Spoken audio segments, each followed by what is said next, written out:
생생하게 상생하며 YTN 라디오 생생경제. 안녕하세요. YTN 라디오 생생경제 김혜민입니다. 한국은행은 오늘 기준금리를 연 1.5%로 동결했습니다. 9개월째 동결인데요. 고용 악화와 내수 부진, 미중 무역 갈등, 신흥국 불안 등 대내외 불안한 여건을 감안해 내린 결정이라고 합니다. 보이지 않는 경제학이란 책에서는 빚은 올가미라고 표현하고요. 금리는 목을 죄는 강도를 수치로 나타낸 값이라고 말했습니다. 낮은 금리는 올가미가 느슨하다는 뜻이고 반대로 높은 금리는 올가미가 팽팽하다는 뜻이죠. 과도한 빚도 금리가 느슨하면 그런 대로 견딜만 하고 얼마 안 되는 빚이라고 겁없이 빌렸다가 높은 금리를 매기면 꽉 조여서 숨이 막힐 수도 있습니다. 전문가들은 계속해서 낮은 금리를 유지하는 게 좋은 것만은 아니라고 하지만 대출받기도 점점 어려워지고 빚 없이 사는 사람이 없는 지금 상황에서 금리 동결 소식은 그래도 숨을 쉬게 하네요. 2018년 8월 31일 YTN 라디오 생생경제 지금 시작합니다.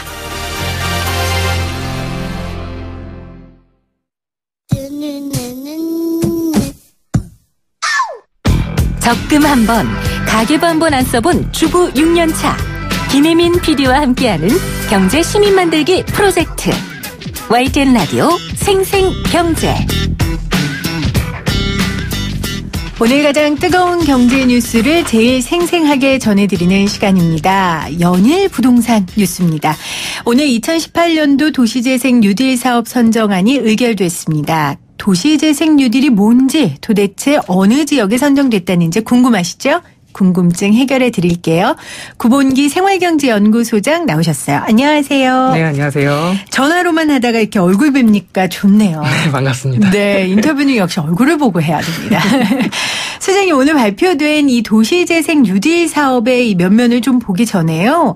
도대체 도시재생 뉴딜 사업이 뭡니까? 쉽게 설명하면은요. 그러니까 중앙정부가 돈을 지원해주는 도시재생 사업이다라고 생각하시면 됩니다. 네. 지금 문재인 정부가 5년 동안 총 500곳, 1년에 100곳씩 50조 원 정도를 풀겠다라고 약속을 했어요. 그거를 2018년분 99곳을 선정한 겁니다. 크게는 사업 종류랑 면적 규모에 따라서 이렇게 나눕니다. 우리 동네 살리기 같은 경우는 5만 제곱미터 이하 가장 작은 규모고요. 그 다음으로 조금씩 높아지는데요. 주거지 지원형이 5만에서 10만 제곱미터, 그다음에 일반 근린형이 10만에서 15만 제곱미터, 네. 중심 시가지형이 20만 제곱미터, 경제 기반형이 50만 제곱미터 되겠습니다. 그러니까 중앙정부가 돈을 줘서 도시를 재생시키는 사업이 이제 도시재생 뉴딜 사업이고요. 사업 종류와 면적 규모에 따라 5가지로 나누는 거군요. 정말 네. 작게는 우리 동네. 그리고 크게는 도시의 경제의 기반을 바꿀 수 있을 정도로 크게 도시를 재생하는 사업을 이야기하는데요. 방법도 여러 가지일 거 아닙니까? 이 규모에 따라서? 우선 도시재생이라고 하면은 보통 생각하시는 것들이 뭐 마을에 주차장을 짓는다. 아주 작은 거군요. 그렇죠. 뭐 어린이집을 짓는다. 아니면은 주택가에 무인 택배 센터 등을 뭐 지원해준다. 등등으로 네. 생각을 하시는데요. 이렇게 구체적 사례들을 여러 가지로 혼잡하게 생각하시는 이유가 있어요.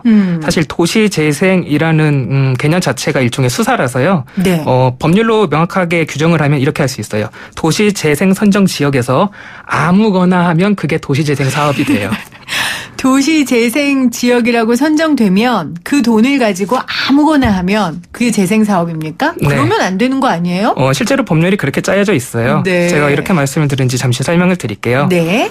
일종의 정책들을 포장하는 수사들이 있어요. 구체적 정책들을 추상적으로요. 네. 가령 일전에는 그런 거 있었죠. 박근혜 정부 시절에 창조경제. 네. 창조경제가 뭐예요? 라고 전문가들한테 물어보면 다 대답이 제각각이잖아요. 네. 그게 알맹이가 그렇게 구체적으로 있는 게 아니고 일종의 어떤 수사라서 그래요. 도시재생도 마찬가지입니다. 도시재생도 그 도시를 개발하는 데 있어서 일종의 개발에만 초점을 맞추지 말고 종합적으로 다각적으로 접근하자라는 수사거든요. 그래서 이거를 이제 법률로 구체적으로 만들려면 결국은 법률을 만들어야 되는데요. 그렇죠. 그럼 도시재생법을 살펴보면은요, 도시재생 사업이 무엇이냐에 대한 내용이 나와요. 네. 그럼 이것들이 도시재생 사업이다. 도시재생 도시재생 지역에 선정되고 거기서 이걸 하면 도시재생 사업입니다라고 법률로 규정하는데요. 대충 이 문장이 이렇습니다. 국가 차원에서 지역 발전 및 도시재생을 위하여 추진하는 일련의 사업. 그리고 지방자치단체가 지역 발전 및 도시재생을 위하여 추진하는 일련의 사업. 수사적이네요. 굉장히. 네. 그리고 또 일각에서 잘못 알고 계시는 게 뭐 도시재생과 재개발이 완전히 다른 거다. 뉴타운이 다른 거다. 네. 이렇게 생각하시는 분들 계시는데요. 전혀 그렇지 않습니다. 같은 겁니까? 같다기보다는요. 오히려 도시재생이 뉴타운을 포괄하는 훨씬 더 넓은 개념입니다. 네네. 그러니까 도시재생 사업지에서 뉴타운을 하잖아요. 네. 그럼 그건 또 도시재생 사업이 되는 거예요. 그 도시재생 법률의 라목이 바로 제가 아까 가목과 나목을 읽어드렸어요. 라목이 바로 뉴타운에 대한 내용이거든요. 네. 네. 그러니까 이렇게 정리하시면 됩니다. 이런 생각이 들어요. 우리 딸이 되게 좋아하는 공주 만화 영화 보면요. 공주가 아닌 친구가 이제 왕궁에 들어와서 공주가 되기 위해서 많은 것들을 하잖아요. 깨끗이 씻기고 옷도 입히고 보석도 달고 이렇게 돼서 공주가 되잖아요. 그 모든 행위를 도시재생 사업이라고 부른다고 생각하면 될까요? 네. 그래서 제가 도시재생 사업이 대체 뭐예요라고 하면은 이렇게 네. 말씀드리곤 해요. 눈에 걸면 눈이래. 죄송합니다. 귀에 걸면 귀걸이. 눈에 걸면 큰일 나요. 네. 귀에 걸면 네. 귀걸이다. 네. 그냥 부르는 수사입니다. 그러면요. 아까 뉴타운도 도시재생 안에 있다고 하셨는데 그럼 재개발하고의 차이가 뭐예요? 재개발과의 차이는 사실 없어요. 재개발은 재개발을 하겠다라고 일정한 법률 하에서 일정 행위들이 1부터 10이 있다고 하면 1부터 10이 있잖아요. 네. 도시재생 사업은 아까 말씀드린 것처럼 뉴타운까지 들어와 있는 개념이기 때문에 차별점은 없고 오히려 더 큰 카테고리다라고 생각을 하시면 되는 거예요. 네. 뉴타운까지 포함한 모든 도시 개발은 다 도시재생이라고 설명을 하고 있는 형국이다 지금. 그런데 문재인 정권 이런 진보 정권에서는 뉴딜 정책을 굉장히 다른 것처럼 얘기하잖아요. 뉴딜 정책이 아니고 도시재생 뉴딜 정책을요. 그렇죠. 네. 그 이유는 무엇일까요? 아무래도 과거의 재개발과 관련된 여러 가지 폐해들을 진보 정권에서 굉장히 많이 지적했고 그 부분에 대한 문제 제기를 했기 때문에 재개발과는 또 다른 개념을 소개했다고 말하고 싶은 걸까요? 그렇게 말하고 싶죠. 그래서 저희는 표백했다라고 저희 팀은 이렇게 불러요. 표백했다. 네, 같은 개념을 가지고 아까 공주원 말씀하셨잖아요. 그렇게 수사로 표백하고 포장한다라고 말씀드리는데 실제로 구체적으로 사례 현장들을 방문해 보면은요. 일전에 재개발, 뉴타운 문제 때문에 상인들 내쫓기고 이래서 문제다라고 해서 재생을 하겠다라고 네. 하는데 실제로 재생 사업이 진행된 곳에 사람들도 지금 내쫓기고 있는 형국이거든요. 네. 그런데 정부에서는 그런 것들에 대해서 현재 신경을 제대로 쓰지 않고 있죠. 지금 말씀하신 구체적인 지역이 어디입니까? 그러니까 도시재생 뉴딜 사업 때문에 피해를 오히려 봤다고 생각하는 지역이요. 우선은 사실은 말씀드리면은 대부분의 지역이 그렇다고 생각을 네. 해요. 대부분의 지역이 그렇다고 생각을 하는데 전문가들 사이에서 논쟁이 한 번 있었어요. 네. 도시재생 사업은 젠트리피케이션을 일으키지 않는다라는 명제를 두고 다툼이 한 번 벌어진 적이 있었어요.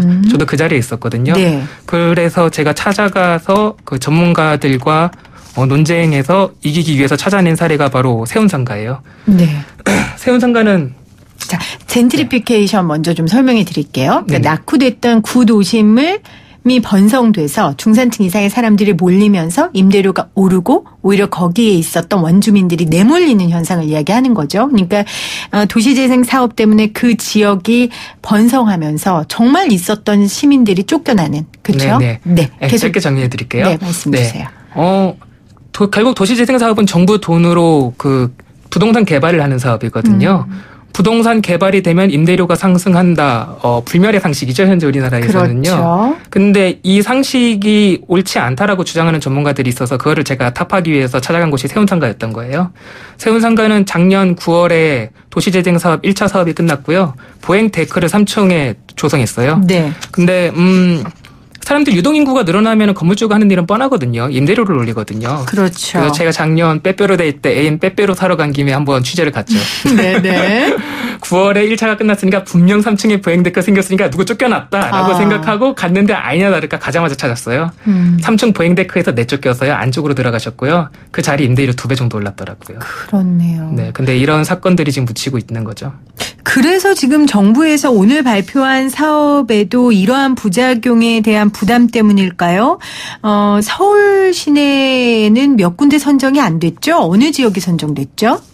서울 시내 같은 경우는 중랑구, 서대문구, 강북구, 은평구, 관악구, 그다음에 네. 동대문구, 금천구 이렇게 7지역 선정됐는데요. 아까 제가 설명드릴 때 사업 종류가 5가지 된다고 말씀드렸어요. 네. 근데 마지막에 설명드린 것 중심 시가지형과 경제 기반형은 대규모 도시재생 사업이거든요. 세운상가가 여기에 속하는 거죠. 네, 맞습니다. 네. 지금 이 대규모 그 도시재생 사업은 현재 선정이 된 곳이 없습니다. 그러니까 정부도 알고 있는 거죠. 서울에 섣불리 건드렸다가는 큰일이 난다는 거를요. 네. 그래서 제가 앞에서도 연일 부동산 소식이라고 전제를 깔고 이 도시재생 뉴딜 사업을 말씀드린 거거든요. 그래서 아무래도 정부에서도 부동산 가격을 상승시킬 수 있기 때문에 서울의 대형 도시재생 사업은 일단 스톱하겠다라는 입장을 이제 오늘 밝힌 겁니다. 지역은 대표적으로 지방은 어디가 선정됐습니까?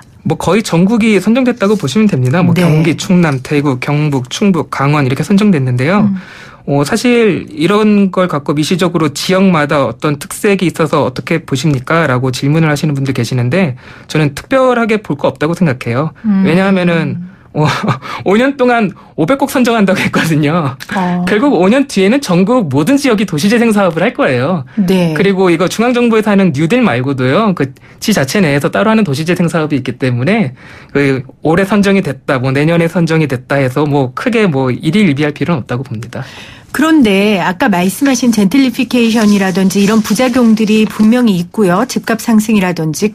하지만 오래된 도시를 사람들이 살기 좋게 바꾸고 말 그대로 재생을 시키는 그 사업 자체를 나쁘다고는 할 수 없잖아요. 그럼 방향이 틀렸다고 보시는 거예요? 네. 우선은 철학적 문제랑 기술적 문제로 좀 나눠볼 수가 있어요.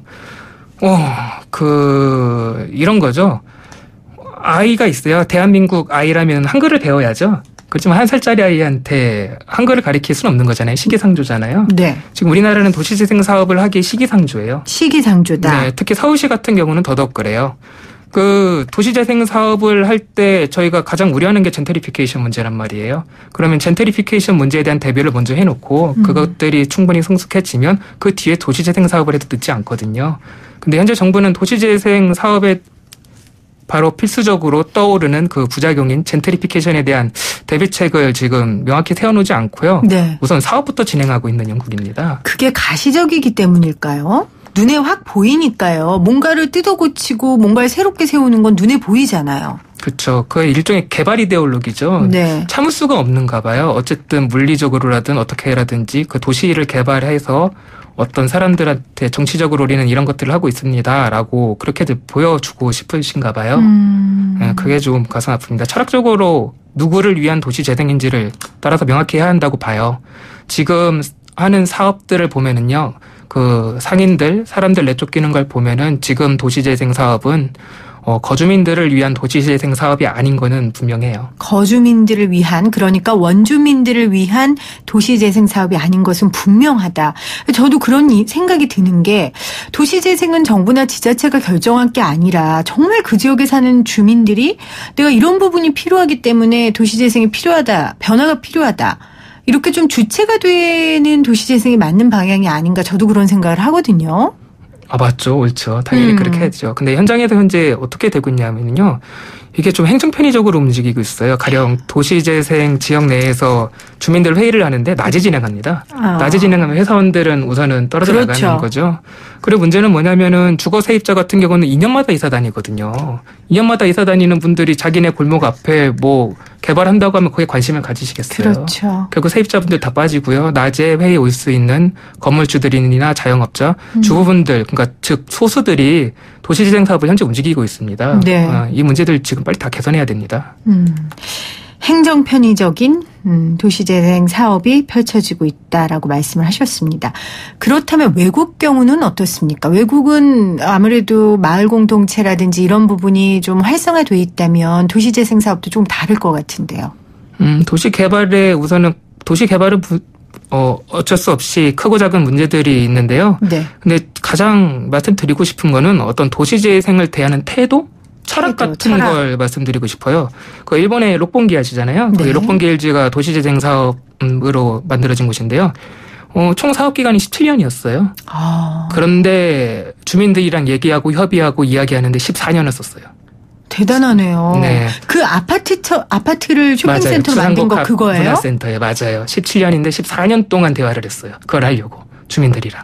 네. 근데 우리는 이게 참 이거죠. 유명하잖아요. 대한민국 사람들 빨리빨리 정신. 이렇게 되니까 자꾸 졸속이 되는 거예요.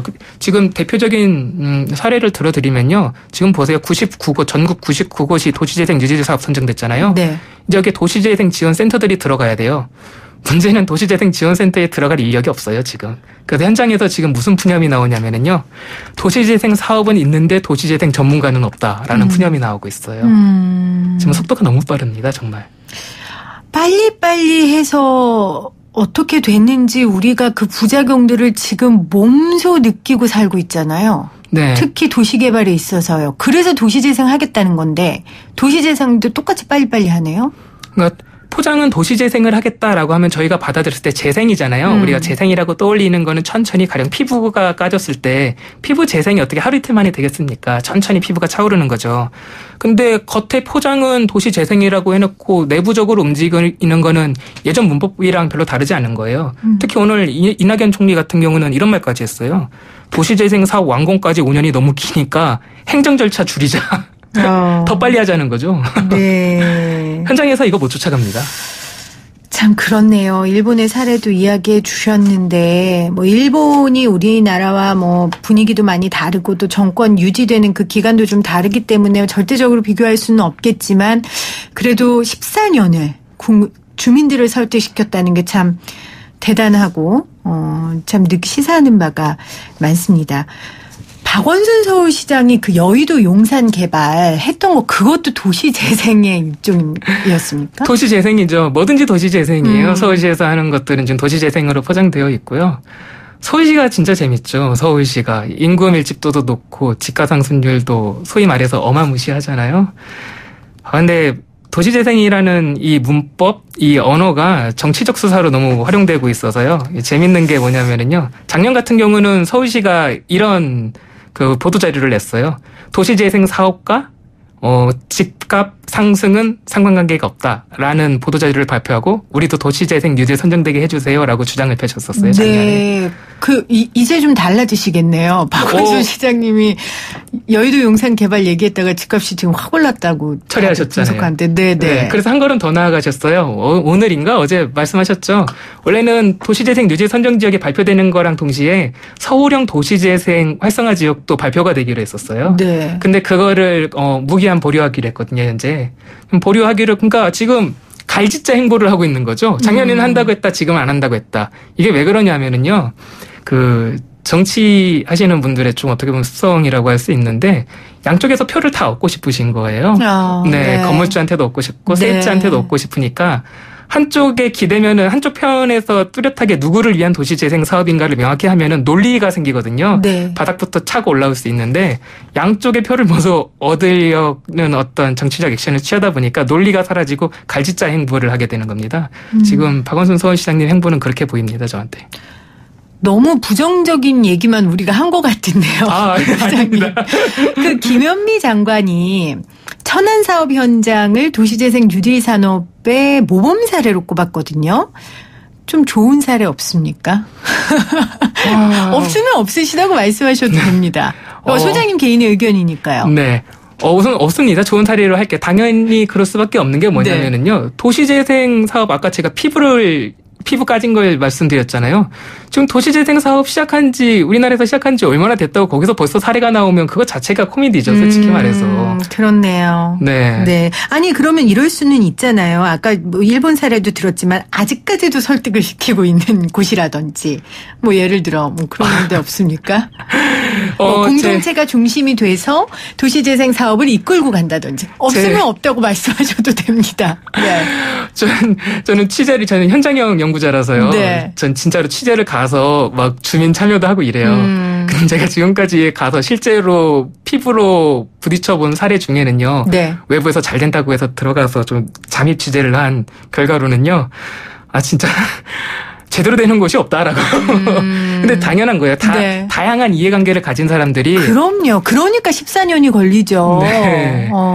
그렇군요. 그러면 이거 좀 잘 과정을 지금 이어가고 있기 때문에 우리가 어떻게 얘기할 수는 없지만 원칙 몇 가지를 마지막으로 소장님이 좀 제시해 주시면 좋을 것 같아요. 뭐 예를 들면 마을의 공동체 의견을 먼저 수렴한다든지 근시안적인 게 아니라 좀 장기적으로 이 사업을 바라보는 철학적 접근이 필요하다든지 원칙 한 3가지 정도 주실래요?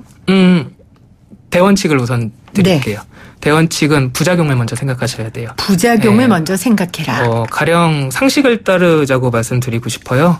그 상식적인 우리는요, 위험한 일이 일어날 것 같은 일을 할 때 분명히 안정장치부터 착용을 하고 설계를 하고 일을 벌여요. 가령 네. 오토바이를 탈 때는 먼저 헬멧을 쓰잖아요. 사고가 날 걸 대비하고. 그렇죠.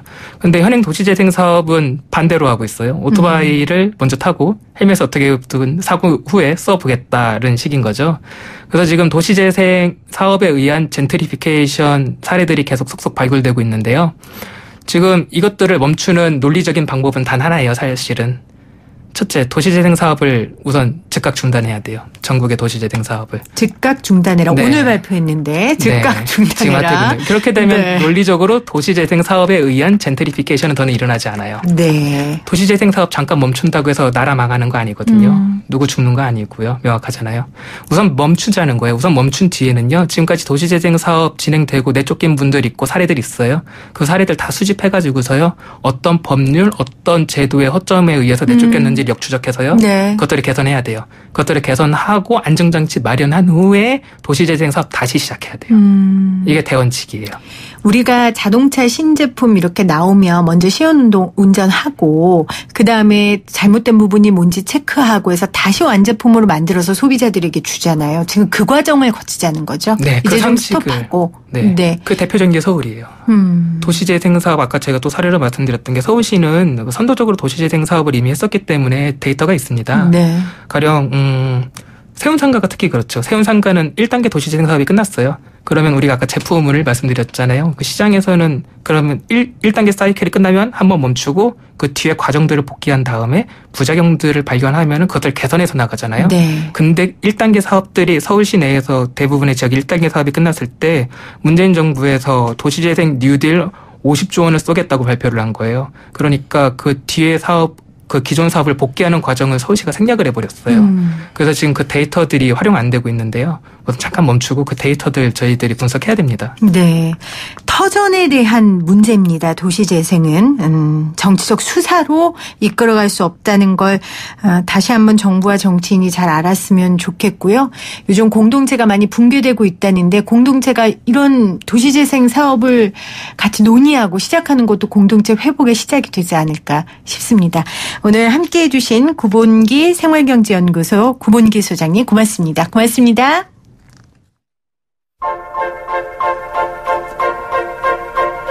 YTN 라디오 생생경제에서 여러분께 드리는 선물입니다. 밀리의 서재에서 전자책을 자유롭게 읽을 수 있는 3개월 무료 이용권을, 한국경제신문에서 다양한 경제서적을, 나도 읽고 싶다. 100% 영미권 1:1 프리미엄 화상영어 클라소에서 1개월 이용권을, 나도 공부하고 싶다. 무더운 여름 강한 햇빛에 지친 내 피부를 살려줄 주식회사 테미스의 테미스 센텔라 탄산팩 세트까지 퀴즈를 맞히시는 분들께 추첨을 통하여 선물을 마구마구 보내드립니다. 이 푸짐한 선물 받으실 수 있는 방법입니다. 지금부터 제가 내는 퀴즈 잘 들으시고요. 샵 0945, 우물정 0945로 문자 보내주세요. 오늘의 생생 퀴즈입니다. 정부가 도시재생 이것 사업의 2018년도 사업지 99곳을 발표했습니다. 이 사업은 낙후된 구도심과 주거지의 환경을 개선해서 일자리 창출과 주거복지 그리고 도시 경쟁력을 회복하는 것을 목표로 하는데요.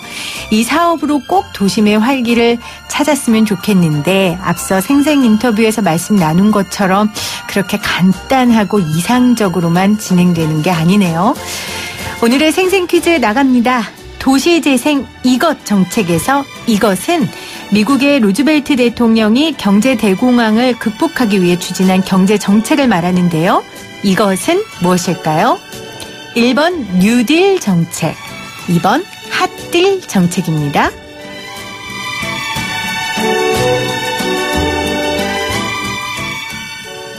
생생하게 상생하며 YTN 라디오 생생경제는 방송통신위원회의 방송통신발전 기금을 지원받고 있고요. 포스코와 함께합니다. 여러분들의 정답 보내주시면서 이 정책에 대한 여러분들의 귀한 의견도 같이 받도록 하겠습니다. 1번 뉴딜 정책, 2번 핫딜 정책입니다. 저는 2부에 다시 올게요.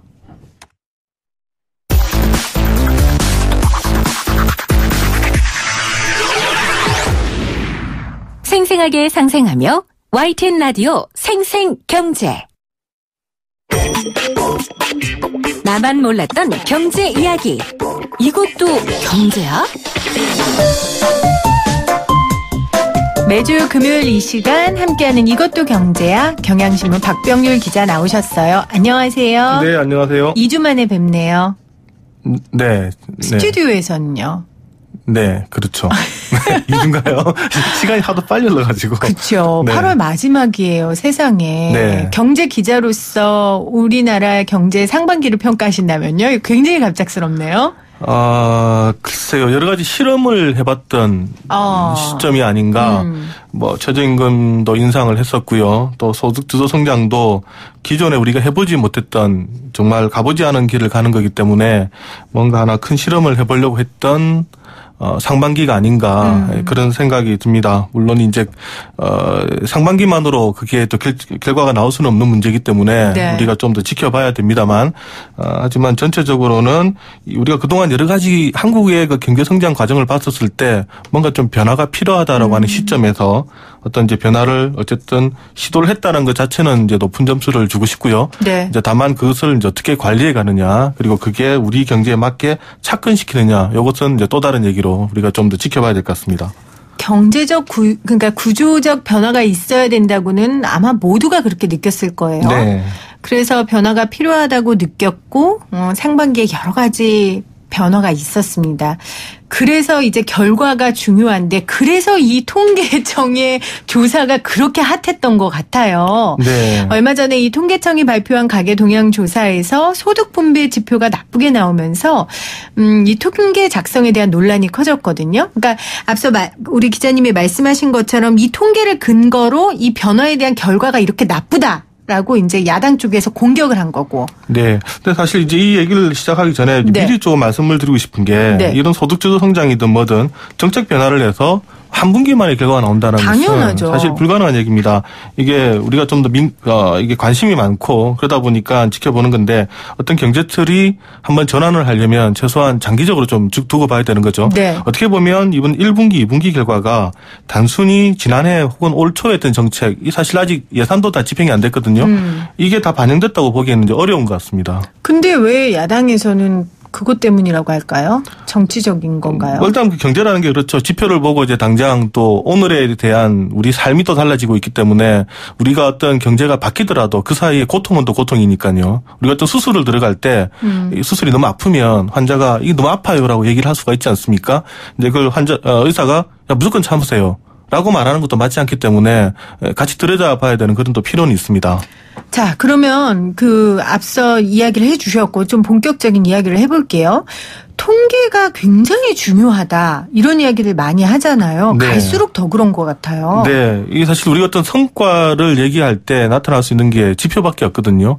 지표 위에 우리가 이제 체감이라는 게 있습니다만 물론 체감도 결국은 나중에 다 숫자로 변환이 되는 게 바로 경제입니다. 그러다 보니까 이 통계에 우리가 기대는 비중이 갈수록 경제가 확산되고 있고요. 또 어떻게 보면 이 경제 성과를 우리가 분석할 수 있는 도구도 통계를 넘어설 수가 없습니다. 그러다 보니까 통계에 대한 중요성이 시간이 갈수록 점점 더 중요해지는 이제 그런 부분인데, 근데 이게 사실 통계 작성을 하려면 세 가지가 다 잘 갖춰져야 됩니다. 네. 하나가 이제 어떻게 기획을 하느냐, 그리고 또 하나는 이 기획 통계를 어떻게 표본들을 만들어서 수집을 하느냐, 네. 그리고 마지막에는 이 통계를 어떻게 분석을 하느냐, 이 세 가지가 잘 떨어져야 우리가 어떤 통계를 만들어서 그리고 그 효과를 볼 수가 있는데, 이 중에 하나라도 왜곡이 된다든가 잘못 집행이 되면 전혀 다른 결과가 나올 수가 있고요. 네. 또 다른 이제 논쟁을 부를 수가 있습니다. 그러다 보니까 의도적이든 의도적이지 않든 이 통계가 문제가 있다는 지적도 많은데요. 이 사실 통계에 대해서 얘기할 때 항상 마크 트웨인의 얘기 계속해서 회자가 되죠. 세상에는 세 가지 거짓말이 있다. 거짓말과 새빨간 거짓말, 그리고 통계가 있다. 물론 이제 100년 전에도 마크 트웨인이 이런 얘기를 했는데, 그러게요. 그만큼 통계라는 게 이게 중요합니다만 또 쓰기에 따라서는 네. 또 이게 허수가 될 수도 있다는 얘기입니다. 저는 통계가 갈수록 중요해지는 이유가 싸우는 사람들이 많아지고 그 싸움이 더 치열해져서인 것 같아요. 네, 그리고 이제 현실적으로 보면 숫자라는 게 그냥 객관적인 것처럼 보이잖아요. 그렇죠. 네. 그게 문제인 것 같아요. 객관적인 것처럼 보이고 이게 옳다고 거의 다 생각을 하는데, 이제 그게 통계가 잘못됐다라고 문제 제기를 하면서 이 싸움이 시작되는 거잖아요. 그렇죠. 자, 그럼 이번 논란 시작은 어떻게 된 겁니까? 네, 통계청이 이제 분기마다 가계 동향 조사 결과를 지금까지 발표를 해왔는데요. 근데 그게 올해 1분기, 2분기 해봤더니 이 소득 분배의 불평등이 10년 만에 가장 커졌다. 네. 이런 약간은 좀 충격적인 결과가 나왔습니다. 저소득층의 소득은 오히려 줄었고 고소득층의 소득은 이제 늘어나면서 이 격차가 더 벌어진 건데요. 이제 그러다 보니까 이제 일부 언론들을 중심으로 이게 바로 최저임금의 결과 아니냐. 네. 그리고 정부가 분배를 중시해서 소득 주도 성장을 하겠다고 했는데, 이거 뭐 보니까 일자리도 많이 늘어나지 않고, 그러다 보니까 결국 충격을 받은 게 저소득층이다. 이 정책 실패다. 폐기하라. 이제 이렇게 주장을 하면서 네. 이제 이야기들이 커지기 시작했습니다. 하지만 이에 대해서는 이제 일각에서는 뭔가 좀 이상하지 않느냐. 그래도 다시 한번 혹시 통계청의 통계 작성하는 과정에서 네. 문제가 있었던 건 아니냐, 이렇게 이제 문제 제기를 하기 시작했는데요. 그러면서 이제 표본이라든가 이런 데서 일부 문제가 있다, 이런 지금 주장들이 나오고 있는 겁니다. 그러니까 올해 1, 2분기의 가계 동향 조사 결과 저소득층의 소득은 줄고 고소득층의 소득은 크게 늘어나서 부익부 빈익빈이 더 커진 거죠. 네. 근데 문재인 정권에서는 최저임금이나 소득주도 성장을 하려는 이유가 이걸 줄이기 위해서인데 네. 오히려 악화됐다. 그러니까 이제 야당에선 공격을 한 거고요. 그러니까 이거 이상해. 우리 통계에 문제가 있었던 거 아니야? 하고 이제 문제 제기를 한 겁니다. 자, 무엇이 문제였습니까? 그렇다면 표본에. 네, 일단 문제 제기를 하는 쪽의 얘기를 한번 들어보면 몇 해 동안 이 가계 동향 조사 결과의 표본, 그러니까 이제 조사를 하는 대상이 계속해서 달라졌다라는 점을 문제점으로 지적을 하고 있습니다. 표본이 달라졌으면 당연히 문제가 있는 거잖아요. 네. 2016년에는 보니까 표본이 8,700가구였는데 네. 작년에는 5,500가구로 줄어듭니다. 네. 그랬다가 올해 다시 8,000가구로 늘어납니다. 이렇게 표본이 막 왔다 갔다 해도 되는 거예요? 이게 사실 이제 뭐 뒷얘기들이 있는데, 근데 사실 어떻게 보면 이 표본 숫자가 문제가 된다기보다 통계학적으로 보면 네. 이 표본을 구성하는 비율이 어떻게 보면 더 중요합니다. 네. 이게 5,000명이 되든 8,000명이 되든 이 비율만 그대로 유지가 된다면 통계학적으로는 문제가 없을 수도 있습니다. 쉽게 예를 들면 국을 한 사발을 먹든 한 숟갈을 먹든 표본만 잘 이렇게 고르게 네. 우리가 구성만 할 수 있다면 문제가 안 될 수가 있습니다만, 근데 어쨌든 이렇게 표본 차이가 나다 보니까 여기서 또 문제가 있는 것 아니냐, 또 제기는 할 수가 있고요. 또 하나는 그러면서 이 표본이 늘어나면서 그런 구성은 안 바뀌었느냐 봤더니 올해의 경우는 고령층과 저소득층이 과거보다 많이 늘어났다. 네. 또 이런 게 보인 겁니다. 그러니까 이거 좀 뭔가 이상하지 않느냐. 지난번과 표본이 달라졌으면 당연히 다르게 나오는 것이 맞다라고 지금 주장을 하고 있고요. 또 하나는 이제 방법도 바뀌었는데, 지난해까지는 이 표본들이 자신이 소득과 지출을 직접 기록을 해서 통계청에 제출을 하는 일종의 이제 가계부처럼 이렇게 자기가 네. 작성을 해서 주는 방식이었는데, 올해부터는 통계청 직원들이 가서 면담 조사로 바뀌었습니다. 요거 차이네요. 네, 요 차이는 또 어떻게 나냐면 내가 그냥 작성하는 거랑 누가 면담하는 사람이 그게 맞아요라고 한번 문제 제기를 하는 거랑은 다르기 때문에 여기서 작성하는 과정에서 좀 다를 수가 있는데요. 뭐 예를 들면 이제 이런 거죠. 내가 소득이 적은 사람 같은 경우는 내가 적다고 하기가 좀 그러니까 살짝 올려낼 수도 있는 것이고 또 혹은 또 너무 많이 번 사람 같은 경우는 살짝 내릴 수도 있는데 네. 이게 이제 면접 조사를 하다 보면 어느 정도 걸러집니다만 그렇지 않고 그냥 가계부만 제출하는 형식으로 하면 이게 달라질 수 있다는 얘기인데 어쨌든 이런 방식도 작년과 올해가 달라졌다는 겁니다. 달라진 이유가 있을 거 아닙니까? 표본을 바꾼 이유, 면접 조사 방식을 바꾼 이유. 네, 이게 이제 통계청에 이제 정책 변화가 있었는데요. 네. 원래 이제 이 가계소득 동향 조사는 올해부터는 안 하기로 했던 겁니다. 왜요? 이 가계소득 동향 조사의 경우는 이제 분기별로 우리가 발표를 해왔는데 여기 좀 분기별로 하기에 좀 맞지 않다라는 이제 주장이 많았습니다. 특히 아까 말씀드렸던 것처럼 이 조사가 이제 가계부 지출 방식으로 이루어졌는데 그러다 보니까 고소득층 같은 경우는 조사가 잘 안 되고 저소득층 중심으로 좀 많이 되다 보니까 정확하게 반영을 못 한다는 얘기가 있었고요. 또 분기별이라는 게 우리가 소득이라는 게 어떤 가정에서도 이벤트가 생기면 갑자기 지출이 네. 많아질 수도 있고 줄어들 수도 있는데 뭐 명절이나 가정의 달이 네. 뜨면요. 그리고 누가 뭐 사고가 났다든가 몸이 아프다든가 네. 아니면 혹은 뭐 갑자기 뭐 학교를 가게 됐다든가 뭐 이랬을 경우에 어쨌든 가정에 뭐 경조사들이 생기게 되면 또 여러 가지 또 달라질 수가 있습니다. 뭐 퇴직을 하게 된다든가. 그래서 이게 분기별로 보는 게 적당하느냐라는 지적도 있었습니다. 그래서 그냥 연간으로 보자. 네. 그러면서 이제 분기별 조사는 하지 않고 또 원래 이게 가계소득 동향, 이걸 가계소득 지출 동향 조사인데요. 이 조사는 원래 이제 지출을 알아보게 됐던 거기 때문에 그 원래 목적대로 지출로만 가고 소득에 대해서는 연간으로만 가자. 그리고 연간조사는 가계금융복지조사라는 게 있습니다. 통계청과 하는 금감원이 공동으로 하는 조사인데요. 네. 이 조사는 면접도 하지만 여러 가지 데이터도 같이 활용을 합니다. 그러니까 이게 연간으로 발표되는 게 있으니까 이걸로 그냥 소득조사 결과를 내고 네. 분기별로 하는 가계소득 동향조사는 지출조사만 하자. 이렇게 네. 이제 얘기가 됐던 건데 근데 이게 연간으로 한 번씩 하게 되면 이게 너무 좀 텀이 길지 않느냐 기간이. 그러면 분기별로 소득이 어떻게 변해가는지 우리가 알아내기 힘들다라는 그런 반론이 정부 쪽에 있었고요. 그리고 또 동시에 학계에서도 야 이런 식으로 하면 우리가 정확하게 추세를 파악하기 힘드니까 좀 요거 다시 그냥 부활해달라라는 요구가 있었습니다. 근데 이 얘기를 듣고 통계청이 고민을 하다가 그러면 우리가 다시 부활을 하겠다라고 네. 됐는데 요 중간에 또 큰 변화가 있었죠. 정권이 변화가 있었습니다. 그러니까 이전에 이제 박근혜 정부 같은 경우는 그 결정이 되어서 그냥 그렇게 합시다라고 결정이 된 건데 새로운 정부가 또 나오다 보니까 그럼 우리는 그럼 자료를 못 받는 거냐. 더군다나 우리는 소득주도 성장이라는 새로운 정책을 펴는데 이게 어떻게 변할지 알아야 정책을 만들 거 아니냐라는 네. 사실 요구도 있었고요. 그러니까 정부에서 원했네요. 그렇죠. 네. 그러니까 이게 사실 이제 정책의 변화, 정권의 변화가 있다 보니까 또 필요성이 또 생겨버린 네. 이게 무슨 정치적 의도가 아니라 네. 이제 그런 이제 테크니컬한 부분도 문제가 생기다 보니까 결국은 통계청이 그러면 우리가 부활을 시키겠다라고 됐는데 이 과정에서 그러다 보니까 표본이 계속해서 달라졌고요. 특히 작년 같은 경우는 이제 작년 마지막으로 하고 이제 안 할 거니까 사실 올해만큼 또 고민을 안 했던 부분이 있고 또 올해 다시 부활을 시키니까 그런 부활시키는 참에 제대로 한번 반영을 해보자. 그렇죠. 이러면서 또 저소득이라든가 고령층을 집어넣는데 이러다 보니까 그럼 이게 과연 시계열적으로 우리가 같이 볼 수 있느냐. 네. 그러니까 이번 조사 자체가 표본에 문제가 없었다손 치더라도 그러면 이 각 표본이 달라졌고 생각이라든가 지금 접근법이 다른데 그러면 2015, 16, 17, 18 이걸 같이 두고 우리가 전년 대비 뭐 전분기 대비로 볼 수 있느냐라는 이제 반박이 나오는 겁니다. 그러니까 동향이라는 건 흐름을 조사하는 거잖아요. 네. 흐름을 조사한다는 건 전년도 그 전년도를 대비해서 이 방향이 어떻게 변하는지를 보는 건데 그러려면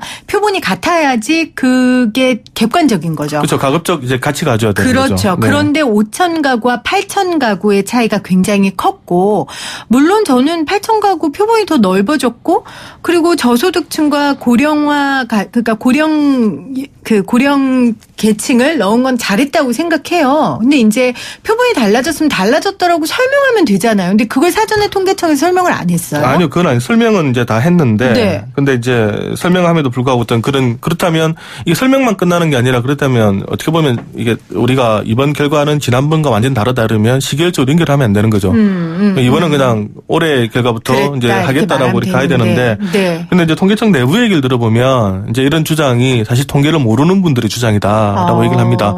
충분히 이 표본이 바뀌더라도 자기들 입장에서는 아까 말씀드린 것처럼 구성에 대한 변화는 없었었고 그리고 그 오차라든가 변화에 대한 이런 표준 편차 같은 거 충분히 생각을 했다. 그렇기 때문에 통계로서는 크게 무리가 없다라는 게 또 내부적인 그런 주장이 있습니다. 그러면 우리 박병일 기자는 과거에 통계 관련된 책도 냈었잖아요. 네. 반 전문가신데 완전 전문가신가?